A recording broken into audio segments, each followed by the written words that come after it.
di mana materi ini akan disampaikan oleh saya ya. Kemudian yang kedua ada teman kolega saya ya di Untirta yang akan mendampingi untuk belajar termodinamika ini ya. Insya Allah saya akan mengajar sampai sampai UTS ya, sampai UTS. Ini kemarin sudah kita sampaikan ya, ketua kelasnya Diza ya. Diza mana Diza? Diza Yusita ya. Nah ini Mbak Diza. Total berapa Mbak ini yang ikut kuliah nih? Untuk kelas C sendiri jumlahnya 26 Pak. 26 untuk kelas C ya? Ya baik, ini saya juga belum dapat daftar ininya ya, daftar presensinya, karena di Siakat belum masuk ya, di Siakat kami belum masuk untuk yang mahasiswa dari Brawijaya. Jadi mungkin nanti sistem absennya masih manual. Untuk pertemuan pertama ini saya minta tolong Mbak Disa ya untuk ini ya, untuk bantu absen. Kalau ada daftar presensinya bisa di-share ke saya ya. Nanti saya buatkan ininya, daftar presensinya di Excel biar gampang untuk rekap presensi. Ya, kemudian ini baru ada join. Jadi insya Allah ini nanti sistem presensinya masih manual ya untuk yang pertemuan pertama ini. Nah, mudah-mudahan sih bisa lewat Siakat, tapi kalau belum ya saya pikir nggak masalah ya untuk presensi manual ya. Yang penting muatan materi yang disampaikan itu sampai dan bisa dipahami.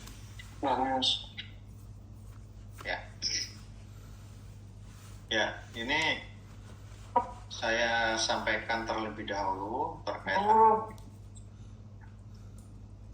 Jadi sudah saya lihat juga untuk materi termodinamika 1 ini dengan Brawijaya ya,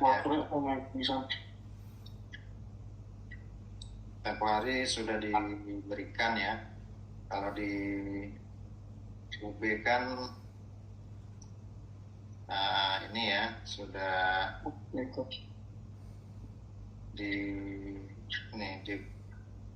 oleh Bu Lilis ya. Bu Lilis itu sudah buat RPS-nya.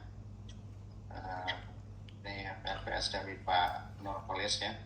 Nah, saya lihat memang nggak terlalu jauh ya, nggak terlalu jauh beda.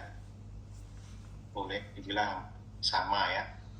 Jadi insya Allah muatan yang ingin disampaikan atau yang akan kita diskusikan nanti itu insya Allah sama dengan yang ada di Brawijaya. Jadi nanti kalau kita sudah diberikan materi termo 1, termo 2-nya itu insya Allah basicnya termo 1 ini nggak akan ada masalah ya, bisa mengikuti gitu.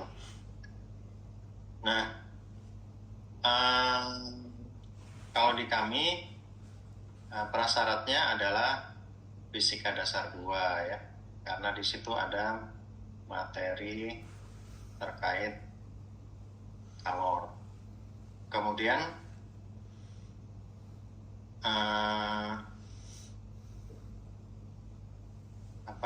masuk kelompok bidang teknik mesin ya, mata kuliah wajib untuk sistem thermal dan fluida ya. Ini adalah dasarnya kita harus mempelajari termodinamika. Jadi kalau kita lihat materinya, itu nanti Anda bisa bandingkan, itu nggak terlalu jauh beda dengan materi yang ada di Brawijaya. Nah ini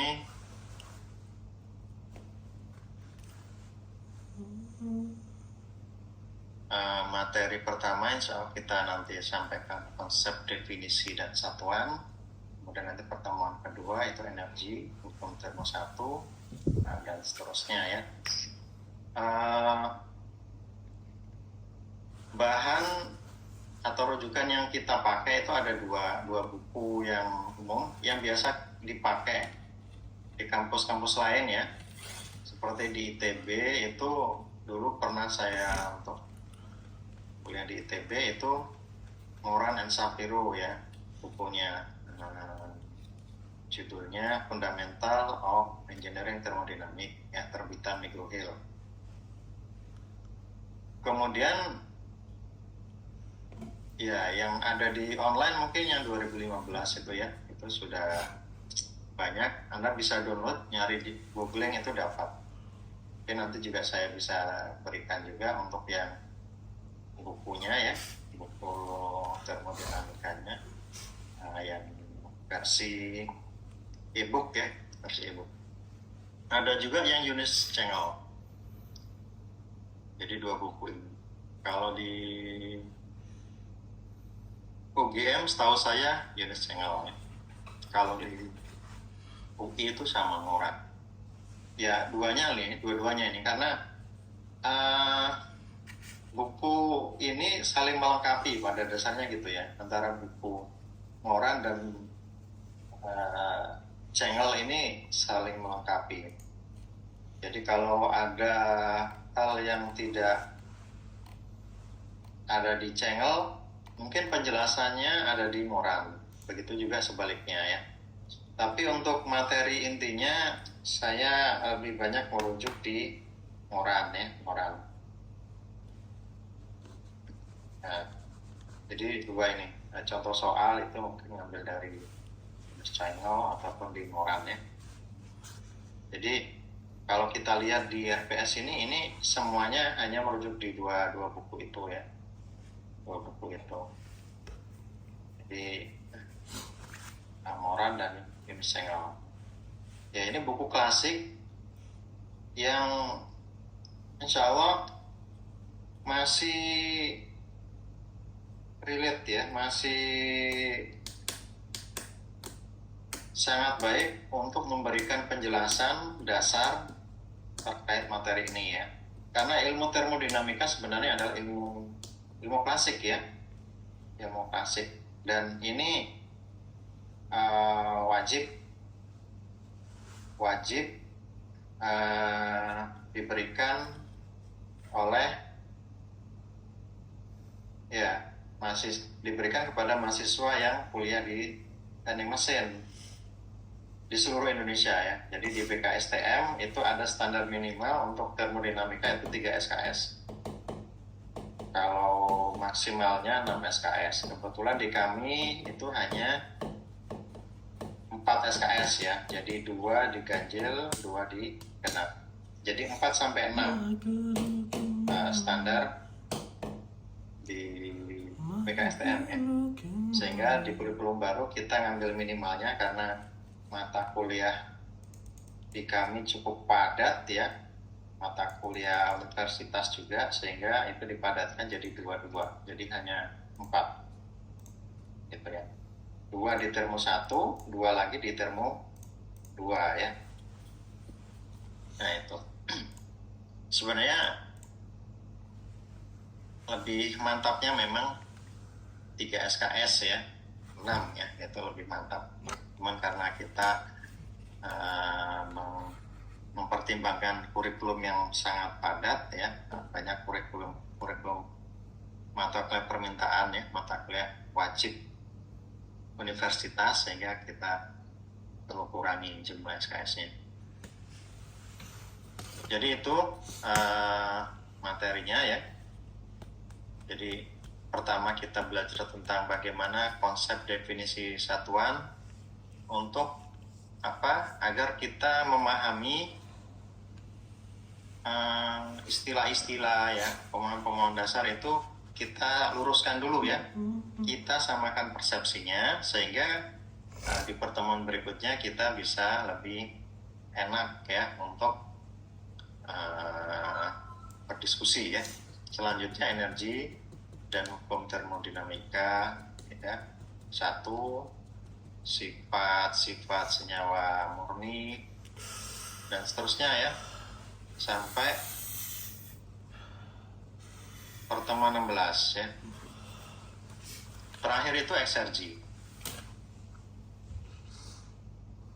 eksergi.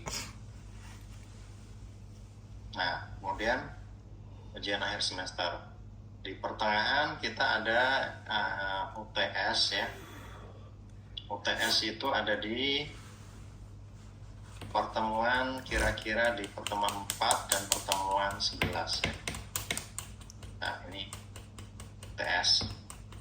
Jadi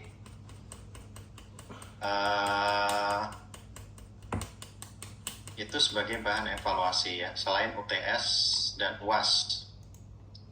Kemudian tugas, insya Allah ya biasa ya, untuk memperdalam pemahaman kita, maka kita nanti insya Allah diberikan tugas-tugas itu ya. Nah, ini buku yang kita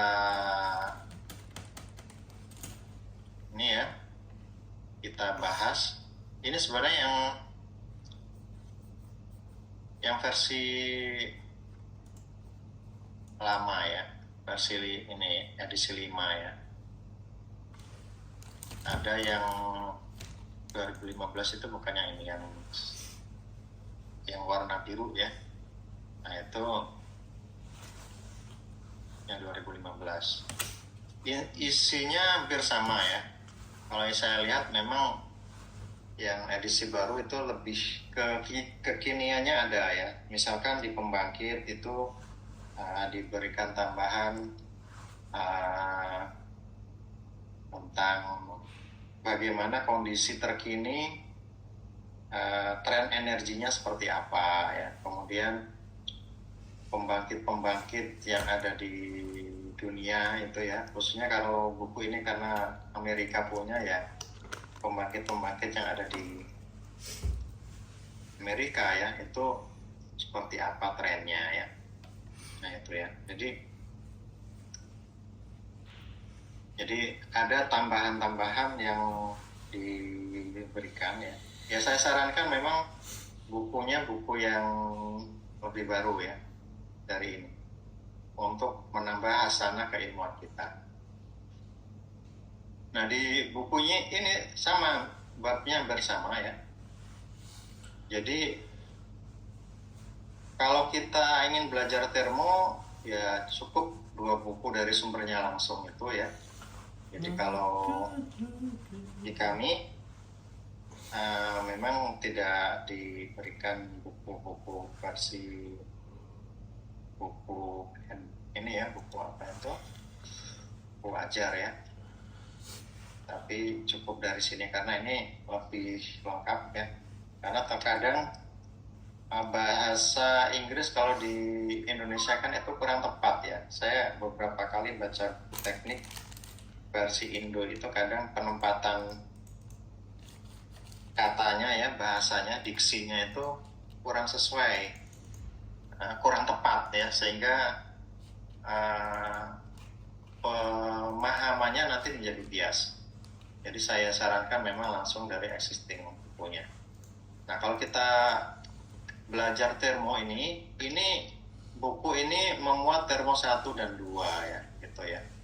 Jadi buku Fundamental of Engineering Thermodynamics ini itu termo 1 dan 2, sama juga Ionis Channel ya. Nah, di sini ada kurang lebih 14 ya, yang 12 ya, kalau itu 14 kalau. Nah, ya 14 ya, ini ya sama. 14 chapter. Nah, kita belajar sampai chapter 7 ya. Jadi setengah buku ya. Jadi belajar setengah buku, 400 halaman ya, kurang lebih gitu ya. Terakhir itu SRG, nggak nyampe 400 ya, 315 nih ya. Nah ini yang kita pelajari sampai XRG ini ya, itu dibagi beberapa pertemuan ya, kira-kira ya satu chapter ini bisa 1-2 pertemuan ya, tergantung muatannya ya, yang ingin kita kuatkan di mana, itu yang kita perbanyak ya, kita perdalam, jumlah pertemuannya lebih banyak gitu ya. Nah definisi, konsep definisi itu di bab 1 ini. Kemudian hukum termodinamika 1 ya, energi dan hukum termodinamika 1 di RPS kan ada ya. Nah di sininya juga sama gitu ya, judulnya sama ya. Jadi ya kalau kita belajar termo ya belajar dari buku ini cukup ya. Insya Allah pemahamannya cukup bagus ya. Gitu. Kalau saya sampaikan kalau di offline itu saya wajibkan mahasiswa itu untuk mencetak tabel. Nah ini ya, tabel termodinamika. Nah ini saya sarankan untuk mencatat tabel termodinamika sehingga kita bisa memahami mendalami ilmu termodinamika ini dengan soal-soal ya, karena banyak soal-soal itu ngambil data itu dari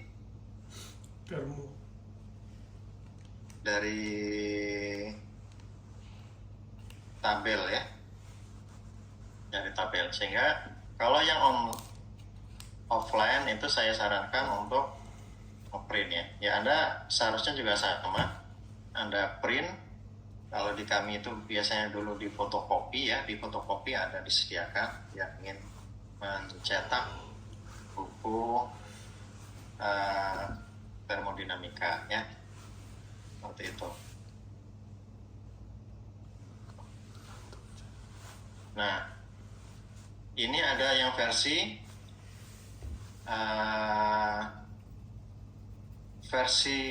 SI unit ya, standar internasional. Ada juga yang standar Inggris ya, English unit. Nah itu dua-duanya dicetak ya, dua-duanya di print ya, dua-duanya di print. Cuma kalau buku gini kalau bagus belajar itu saya sarankan bukunya dicetak ya, itu lebih enak belajar di buku, bisa coret-coret pakai pensil ya. Kita belajarnya sampai mana bisa ditekuk bukunya ya, untuk dibatasi atau pakai itu ya, pakai pita misalkan ya, untuk enak biar belajarnya ya. Poin-poin yang dianggap penting kita bisa highlight. Nah itu sehingga ilmunya lebih nempel ya, dibandingkan dengan kita belajar dari e-book. Kalau e-book itu gampang ini ya, kita harus buka laptop dulu baru bisa belajar ya. Tapi kalau di buku, buku bisa kapanpun itu bisa kita buka ya. Itu ya, saran saya seperti itu ya, sehingga belajarnya bisa lebih efektif.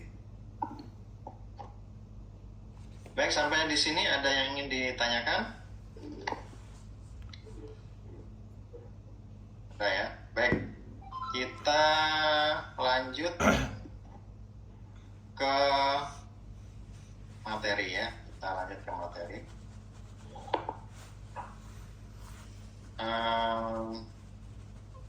Materi bentar ya. Ya, materi kita itu di bab awal tadi sudah saya sampaikan tentang konsep dan definisi. Ini saya coba buka.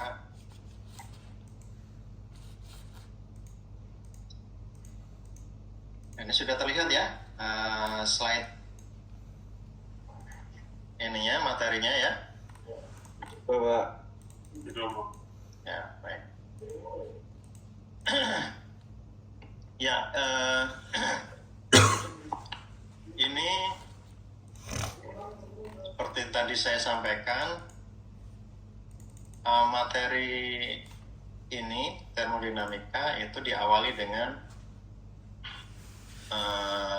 konsep dan definisi untuk agar persepsi kita tentang termodinamika ini sama ya, dasar-dasarnya kita harus satu pemahaman dulu ya, sehingga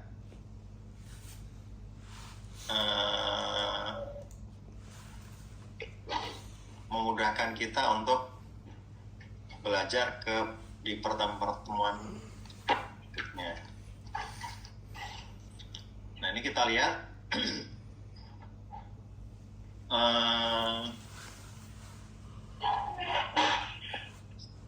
terkait istilah termodinamika ya. Jadi termodinamika itu adalah ilmu yang mempelajari tentang dua gaya panas unsur energi ini ya. Jadi energinya ada berupa ini, dari asal bahasanya termo atau thermal ya, termo ya, termo, kemudian dinamik ya, term dan dinamik. Dinamik itu gaya itu hubungannya dengan kerja ya. Termo itu dengan kalor, perpindahan kalor ya, Q. Kalau dinamika itu dengan kerja, W. Ya, W itu kan gaya gitu ya, dinamik gaya lah ya, yang digunakan untuk memindahkan suatu massa benda ya dengan jarak S.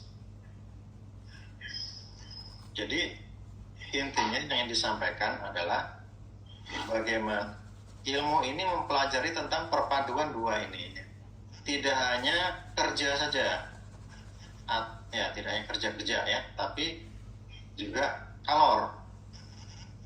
Kalor itu perpindahan kalor, biasanya disebutnya gitu ya. Panas itu perpindahan panas terjadi karena adanya beda temperatur ya. Jadi ketika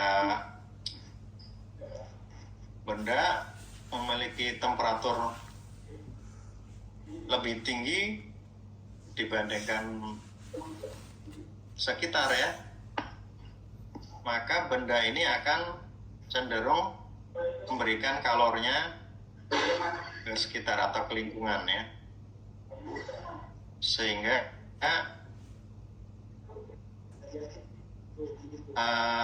mereka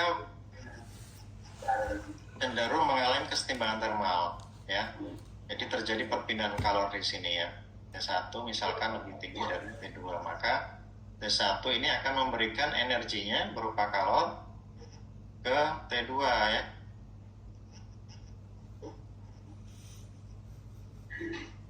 Itu sampai tercapai kesetimbangan termal, sampai temperaturnya sama. Selagi ada beda temperatur, nah itu bukan termasuk panas kan gitu ya. Kalau kita panasnya suhunya suhu lingkungan 27, 28, 32, 38, 36 ya. Di udara sekitar itu ya lebih tinggi, maka kita mendapatkan paparan panas dari lingkungannya. Itu disebutkan panas gitu ya. Tapi selagi suhu lingkungannya lebih rendah dari kita, nggak panas ya, atau sama ya, nggak akan panas, tidak terjadi perpindahan panas ya. Jadi kalau perpindahan panas itu terjadi karena ada beda temperatur. Nah, kerja itu gaya ini. Dua gabungan ini yang dipelajari ya. Kalau di mekanika fluida ya, itu kan kita hanya belajar tentang bagaimana perilaku fluida kerja ya. Ya, sebagai kerja saja. Tapi pengaruhnya terhadap kalor tidak dipelajari secara mendalam ya di mekanika fluida ya. Makanya kalau pompa itu kan dia nggak ada hubungannya dengan kalor. Nah, itu biasanya dipelajari di mekanika fluida ya. Tapi ya, atau aerodinamika daripada kendaraan, itu mekanika fluida ya. Tapi terkait dengan hubungan antara mekanika fluida dengan panas ya, perpindahan panas. Jadi dasar teknik thermal itu ada 3 ya, mekanika fluida, perpindahan kalor, dan termodinamika gitu ya. Mekanika fluida tentang fluidanya ya, tanpa melibatkan perubahan panas. Nah, perpindahan panas itu hanya di perpindahan panasnya saja ya, karena akibat beda temperatur. Perilaku fluidanya itu tidak terlalu ya diperhatikan di sana. Nah, termodinamika menggabungkan duanya gitu ya.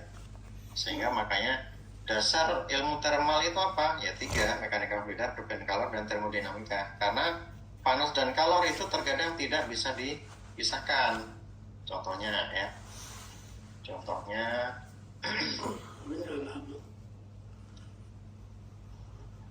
contohnya ini ya. Nah, ini aplikasi-aplikasi yang ada di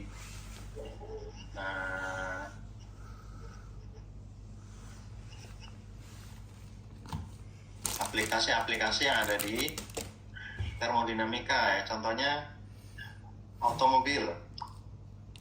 Jadi kalau kendaraan itu kan kita bicaranya biasanya bagian dalam kendaraan itu disebut motor pembakaran dalam ya. Motor bakar kalau mata kuliahnya ya. Atau istilah engineeringnya itu internal combustion engine ya. Motor pembakaran dalam ya. Nah, ini belajar tentang apa? Ya, tentang bagaimana perilaku mesin yang dibatasi oleh piston dan dinding silinder. Energinya seperti apa ya? Pemanfaatannya seperti apa? Nah, itu hasil pembakaran di dalam dinding silinder itu panas ya. Ada Q di sana kan berarti ya, ada Q.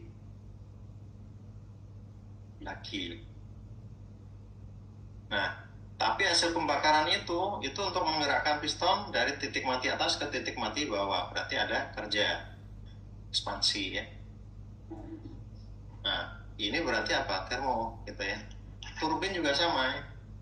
Turbin itu agar sudut-sudut turbin berputar itu dia butuh massa fluida yang menumbuk turbin sehingga turbin berputar. Nah, turbin uap itu berarti massa fluidanya itu dia ada temperatur juga kan, gitu ya. Jadi uap dengan tekanan dan suhu tertentu menumbuk turbin ya, sehingga turbin berputar, turbin uap berputar, kemudian dia dalam satu poros dengan generator berputar menghasilkan listrik. Sehingga ini melibatkan 2 unsur ya. Ada kalor, ada kerja ya. Kerjanya itu tadi putaran poros misalkan ya. Nah, atau perilaku fluida itu sendiri ya. kerja turbin itu sendiri ya, itu juga bisa disebut kerja ya. Jadi sisi masuk turbin itu tekanan suhu, kemudian energi spesifiknya berapa, di keluar dari turbin itu berapa ya. Maka ini melibatkan dua unsur ya, Q dan W. Kompresor pompa juga gitu ya. Kompresor itu melibatkan tekanan ya, temperatur juga ya, karena kalau rumus gas ideal kan PV/nRT ya, PV/nRT. Artinya ketika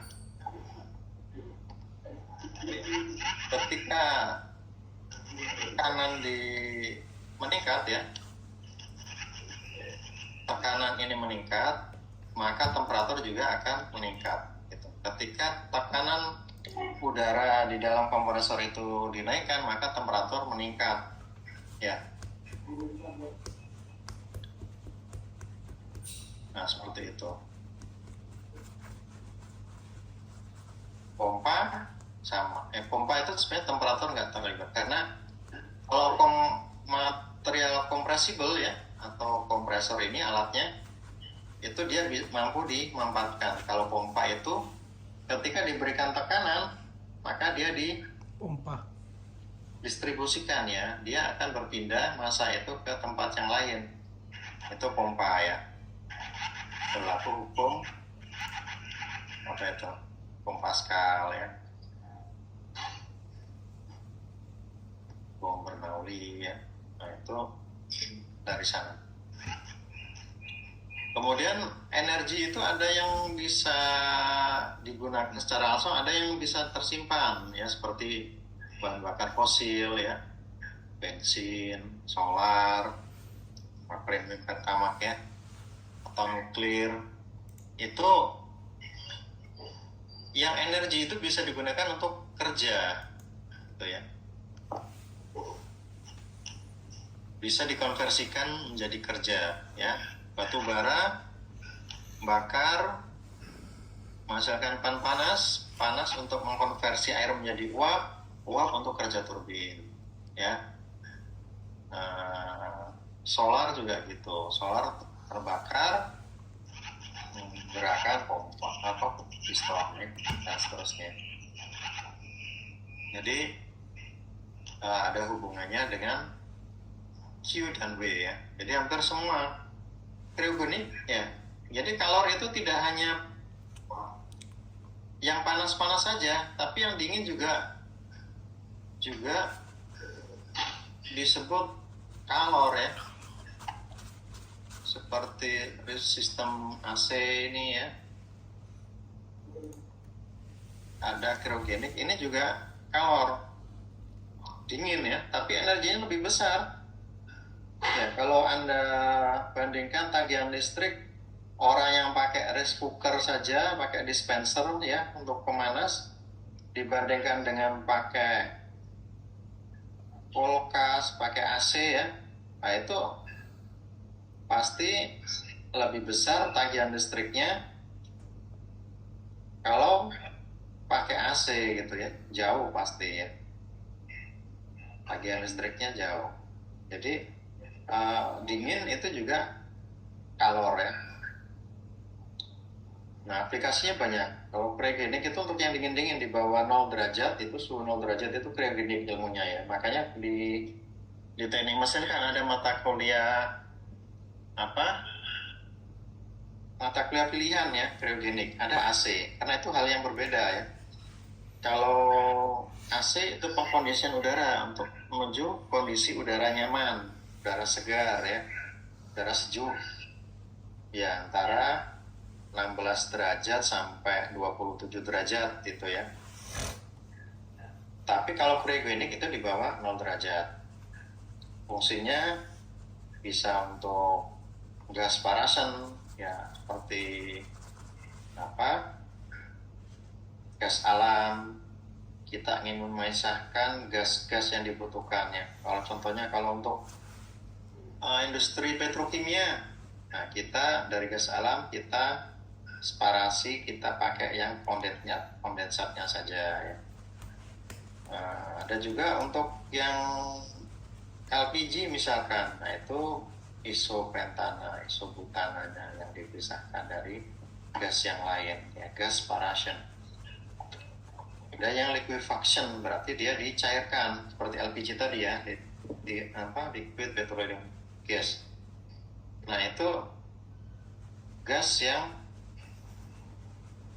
dicairkan, bisa jadi karena dikompresi, bisa jadi karena diturunkan suhunya gitu. Kemudian ada yang sistem vapor, ada sistem absorption ya. Jadi AC itu ada ya, sistem refrigerasi. Kalau refrigerasi ini bisa AC, bisa cryogenik. Itu bisa vapor, bisa absorption ya. Vapor itu yang kayak AC split, AC di ruangan ya, terus split. Kalau absorption biasanya untuk chiller ya, untuk pendingin untuk buah sayur di mall-mall itu pakai absorption ya, chiller. Jadi pendinginnya nggak pakai refrigeran ya, atau nggak pakai freon, dia bisa pakai air ya. Suhunya juga memang nggak serendah ini ya, serendah kayak kulkas ya, tapi cukup untuk mengawetkan makanan. Kemudian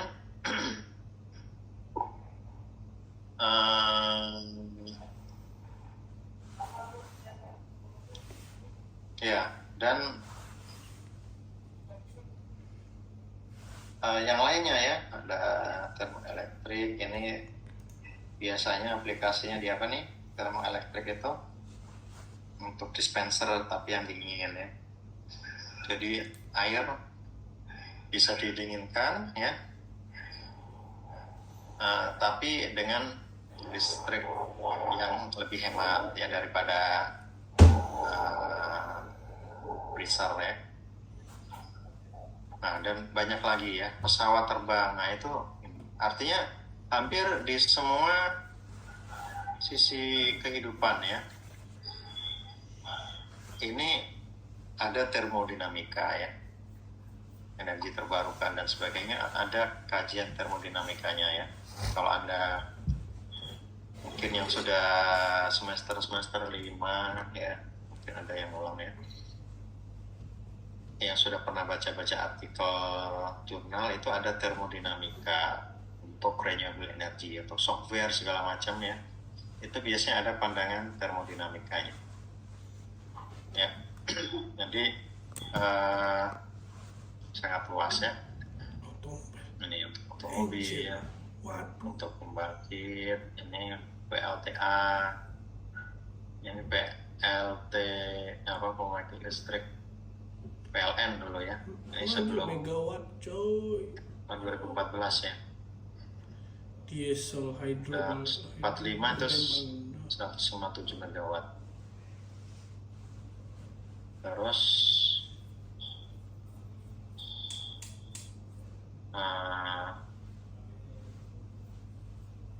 terus mengalami peningkatan ya, sekarangnya 35.000 megawatt ya.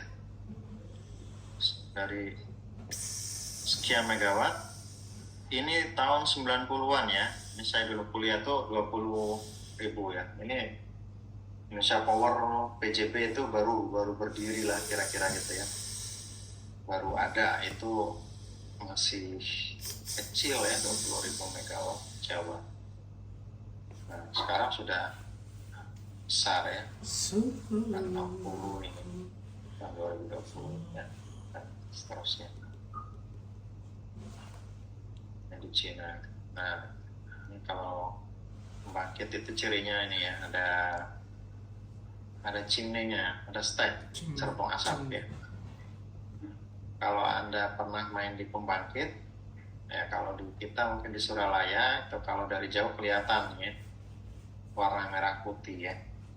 Bukan bukan menunjukkan bendera Indonesia ya, karena di Cina pun sama ternyata merah putih ya.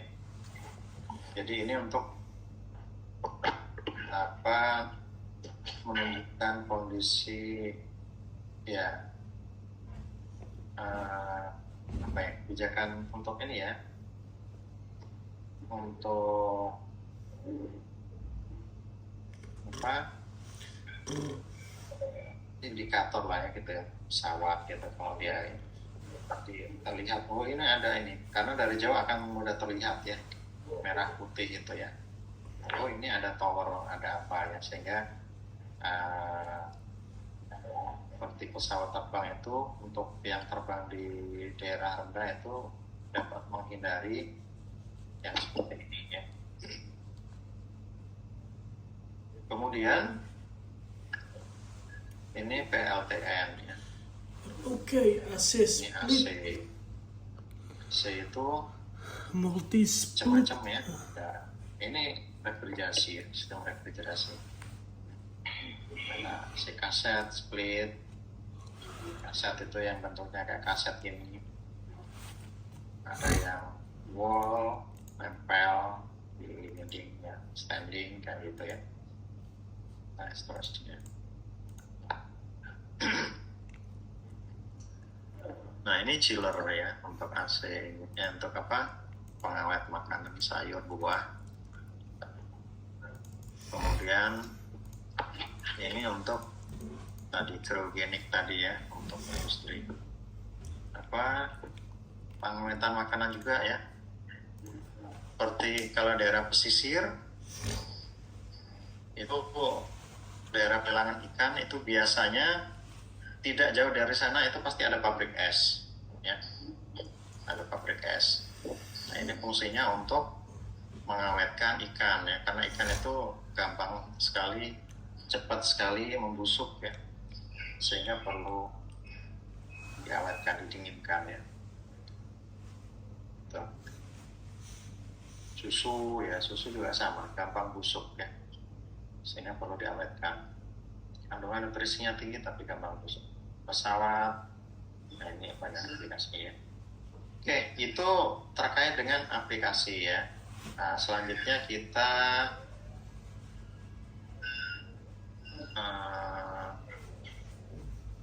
ke materi ya, materi.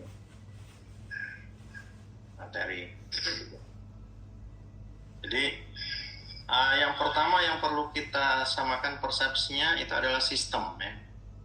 Sistem termodinamika itu ada macam-macam ya, ada sistem terbuka, tertutup, ada sistem terisolasi. Nah, yang dimaksud sistem sendiri itu ada subjek yang dianalisis. Nah, kalau yang di luar yang kita analisis itu adalah surrounding, sekeliling ya. Nah, itu perlu disepakati di awal ya. Jadi subjek yang kita pelajari, kita analisis itu adalah sistem. Nah, untuk membatasi sistem dengan surrounding itu diberikan batas maya ya, sistem dengan lingkungan itu ya. Kalau digambarkannya seperti ini, ada garis putus-putus ya. Nah, ini menggambarkan adanya di dalam garis putus-putus ini, lingkaran ini adalah sistem. Di luarnya ini surrounding. Garis putus-putusnya ini adalah boundary-nya ya, batasan sistemnya ya, gitu. Nah, dia ada dua jenis. Ada sistem terbuka, ada sistem tertutup. Nah, kalau tertutup atau disebut dengan massa atur, atau kalau di buku Anda disebut kontrol massa ya, kontrol massa atur ya. Kemudian ada sistem terbuka ya, open system atau disebut volume atur atau disebut kontrol volume ya, volume atur. apa antara sistem terbuka tertutup? Bedanya kalau sistem tertutup itu yang bisa masuk dan keluar sistem, bisa menembus sistem istilahnya ya, itu adalah energi. Jadi energi itu bisa masuk, bisa keluar sistem. Nah, kalau volume atur itu tidak hanya energi tapi juga massa. Massa ini, yang dimaksud massa itu biasanya massa itu bawa energi ya. Massanya itu disebutnya biasanya laju aliran massa ya, karena dia bergerak. Kalau massa saja itu kan diam ya, tapi kalau laju aliran massa itu dia bergerak. M dot satuannya kilogram per sekon ya, kalau satuan SI ya. Nah, itu ada yang masuk, ada yang keluar. Nah, sistem terisolasi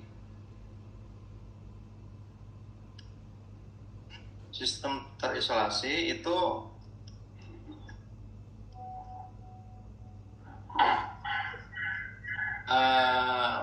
misalkan ini sistem.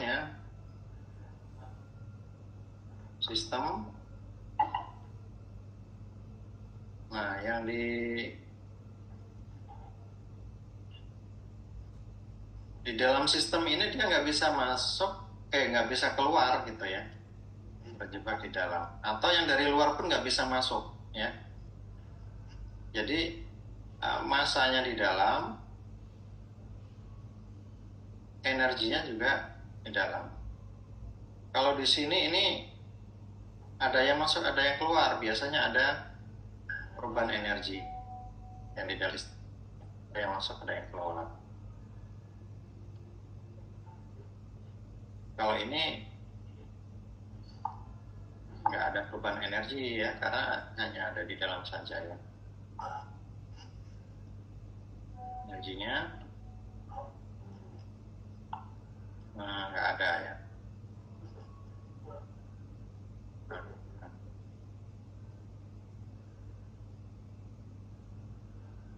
Ada nol ya delta E nya. Contohnya apa? Sistem terisolasi apa contohnya kira-kira?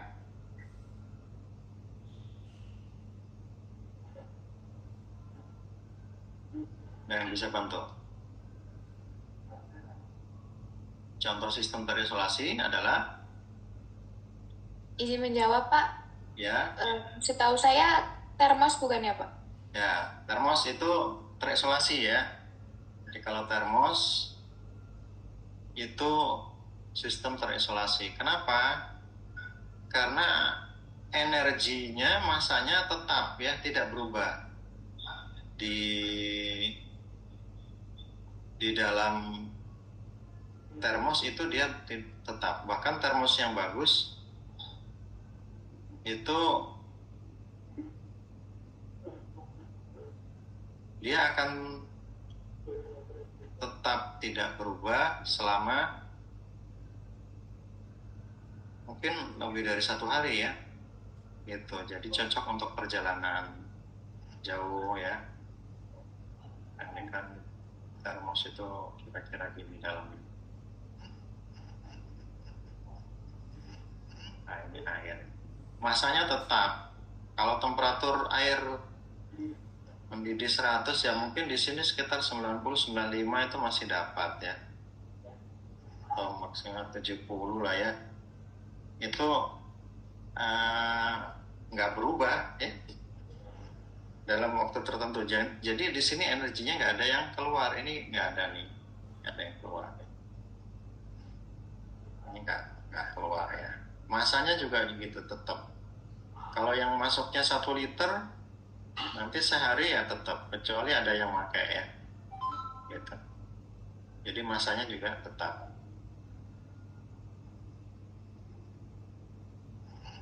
Nah, kalau tertutup apa contohnya? Tertutup atau terbuka?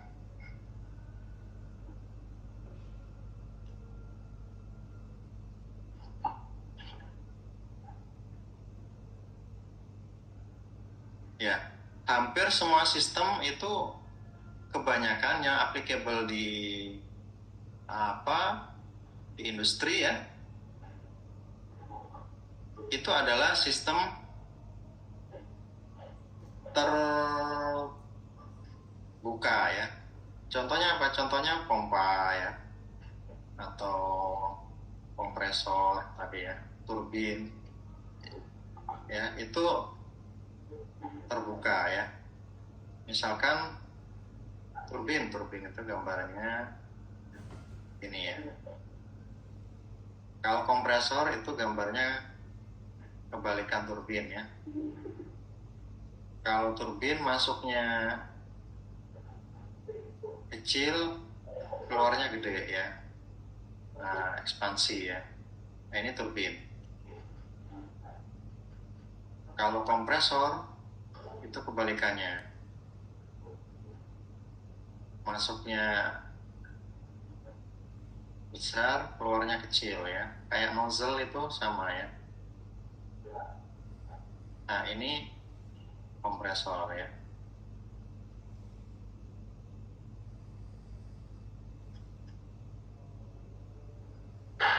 Jadi ini berarti terkompres ya. Jadi volumenya mengecil ya, kayak piston itu ya. Dari TMB menuju ke TMA, terkompresi. Volume mengecil. Kalau turbin ekspansi dari TMA ke TMB ya, dari atas mati bawah, ekspansi. Ada yang masuk ya. Kalau misalkan turbin uap, berarti yang masuk itu energi massa ya. Massanya apa? Uap ya. Ada uap yang masuk. Ada uap yang masuk.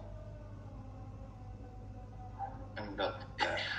Bedanya M dengan M dot itu, kalau M dot itu tadi kilogram per sekon ya, laju aliran massa. Ada yang keluar ya, M out di sini. Masanya uap masuk, dipakai untuk kerja turbin berputar. Nah, kemudian sisa energinya itu dikeluarkan di sisi keluar daripada turbin. Nah, gitu. Nah, ini artinya tidak hanya massa, energi. Energinya dari mana? Energi itu dibawa oleh massa ya. Massanya, massa uap itu kan dia ada temperatur ya, karena uap di boiler cukup tinggi ya, energinya cukup besar untuk bisa menggerakkan turbin ya. Tekanannya, temperaturnya tinggi ya. Jadi ini didapat dari mana? Dari massa yang memiliki tekanan dan temperatur. Jadi energi ini dibawa oleh massa ini. Pompa gimana? Pompa sama, cuma mungkin energinya tidak kalor ya, tapi pompa itu energinya adalah energi potensial ya, karena beda tekanan ya, sisi masuk dan sisi keluar. Itu. Jadi ini berarti sistemnya mana? Sistemnya ini. Nah, sistemnya ini, turbin ini, nah tadi kompresor dibatasi garis putus. Nah, sebelum ini apa? Berarti sebelum ini boiler ya. Sebelum ini boiler misalnya kalau turbin uap, keluarnya ini menuju kondensat. Nah, ini sistem terbuka. Ada masuk, energi yang masuk dan ada yang keluar. Ada juga yang sistem tertutup. Nah, ini contohnya apa? Sistem tertutup. Ada yang bisa bantu?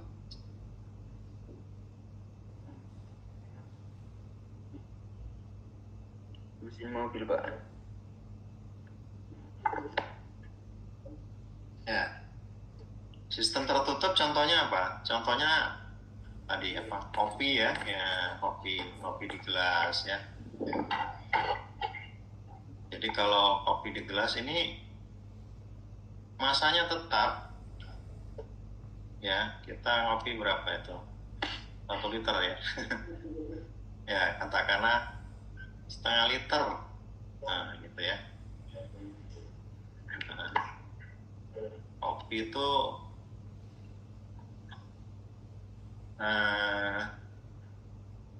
temperaturnya biasanya lebih tinggi dari temperatur di luar ya. Ini T1 misalkan lingkungan, suhu lingkungan 2. Maka karena ada beda temperatur, maka terjadi perpindahan kalor. Berarti ada Q di sana ya, ada energi thermal, ada panas ya, gitu ya. Jadi panas bisa menembus sistem. Ini sistemnya ya, ini sistemnya.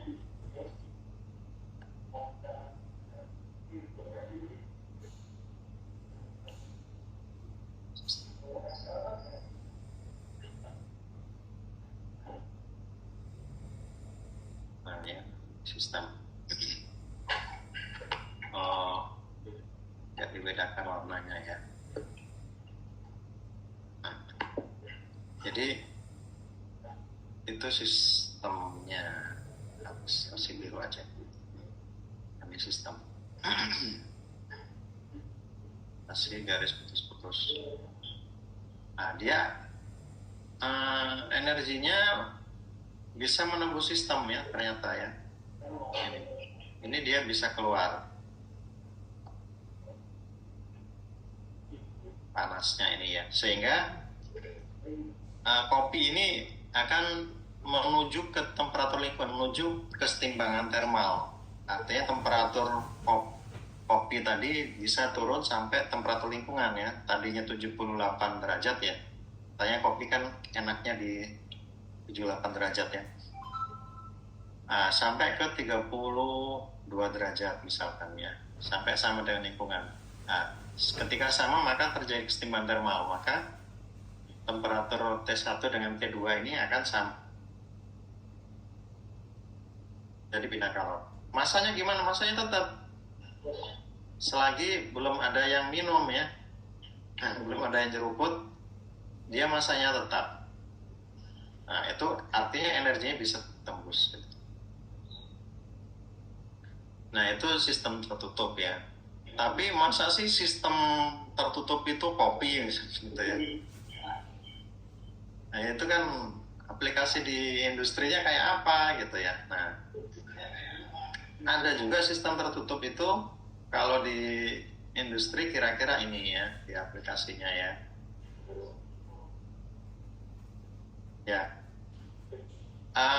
sistem internal combustion engine ya. Jadi motor bakar ya itu ketika terjadi langkah kompresi dan langkah ekspansi, ini sistem tertutup ya. Jadi ketika kompresi itu kan titik mati bawah menuju titik mati atas ya. Jadi awal langkah itu kan udara, bahan bakar dihisap, TMA ke TMB, kemudian dikompres, TMB ke TMA ya, langkah kompresi. Nah, ketika dikompresi ini katup hisap, katup buang ya tertutup sehingga tidak ada kebocoran gas ya. Jadi sistem itu tadi di slide awal itu disampaikan sistem itu bisa terbuka, bisa tetap bisa berubah gitu ya. Nah, tetap mungkin ketika di titik mati atas itu dia tetap diam, tapi ketika dia bergerak dari TMA ke TMB itu dia bisa berubah ya, volumenya meningkat, atau dari TMB ke TMA volumenya mengecil. Nah itu sistemnya bisa berubah ini ya, bentuknya. Tapi pada saat ini masanya tetap di dalamnya, gasnya ini tetap masanya misalkan masanya 1 kilogram ya tetap gitu, kecuali pada saat langkah buang maka masanya itu akan kebuang melewati batas sistem ya gitu. Tapi ketika masih kondisi seperti ini disebut sistem tertutup, paham ya? Nah, motor bakar ini bisa juga disebut sistem terbuka, contohnya pada kendaraan mobil ya. Ini kan kendaraan ya. Kendaraan itu ada udara yang masuk gitu ya, syarat pembakarannya. Jadi kalau di dalam terbakar pada langkah hisap itu kan udara bahan bakar masuk ke ruang bakar, dikompres, kemudian terjadi pembakaran, kemudian langkah kerja ya. Setelah langkah kerja maka gas dibuang. Nah, ini dibuang ke sini, dibuang ya. Nah, kalau sistemnya ini adalah sistem otomotif ini ya, sistem otomobil ya, mesin mobil, maka yang masuk itu ada massa udara dan bahan bakar. Ketika di dalam terjadi reaksi kimia, terjadi peningkatan energi ya, pembakaran. Selanjutnya dipakai kerja, sisanya dibuang gasnya ya. Sehingga apa? Sehingga ada massa yang masuk, ada yang massa yang keluar ya. Ini massa masuk, ada yang keluar, ada yang keluar. Sehingga ini bisa kita sebut sistem terbuka atau volume atur, karena sistem dapat ditembus oleh massa dan energi. Energi dari mana? Energi dari sini, dari bahan bakar, energi. Keluar ini energi. Buktinya apa ini energi? Ya ini masih mengandung energi. Ya contohnya apa? Contohnya kalau di mesin-mesin diesel itu gas buang masih bisa dimanfaatin Pak gitu ya. Bisa dimanfaatin untuk apa? Turbocharger ya. Atau untuk efisiensi kendaraan biasanya gas buangnya kalau teman-teman di bengkel dipakai bahan katalis. Katalisnya bereaksi ketika temperaturnya tinggi. Nah, temperaturnya itu ditempelkan di knalpotnya, di gas buangnya ya. Nah, itu berarti masih mengandung energi. Energi bahan bakar iya, energi temperatur iya, karena di sini kan temperaturnya tinggi ya. Buktinya kalau kaki kita kena knalpot, nah itu kan panas ya gitu. Artinya itu keluar juga energi, hanya berkurang ya, karena di sini sebagian energinya dimanfaatkan untuk kerja, untuk menggerakkan poros mesin ya, sehingga dari poros mesin berputar ke gearbox dan seterusnya, sistem transmisi sampai roda berputar ya, sehingga mesin bergerak. Jadi menghasilkan kerja ya. Ada Q dan W di sana. Ya gitu ya. Nah ini sistem. Nah sistem tadi kita sampaikan itu bisa semuanya. Kita bisa menganggap sistem itu ini. Sistem ini gambar apa ini? Sistem pembangkit daya gas ya. Sistem itu bisa keseluruhan seperti ini.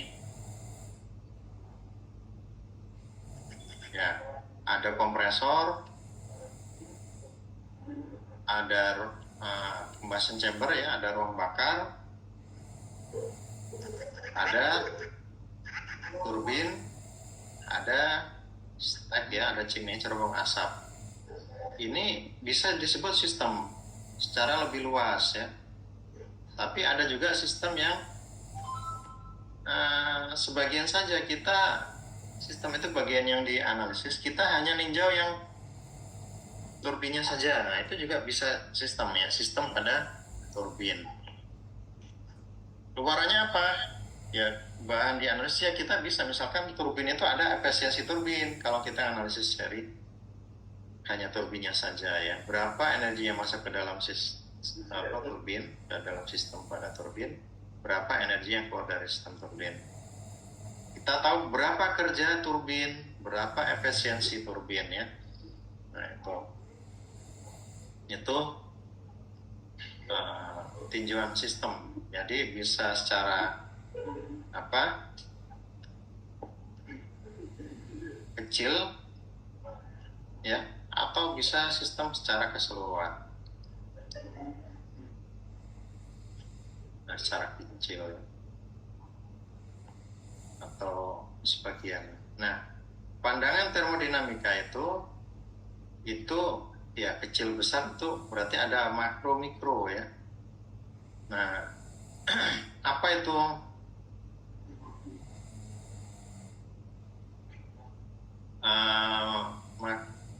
Makroskopik ya, pandangan makroskopik, ada pandangan mikroskopik.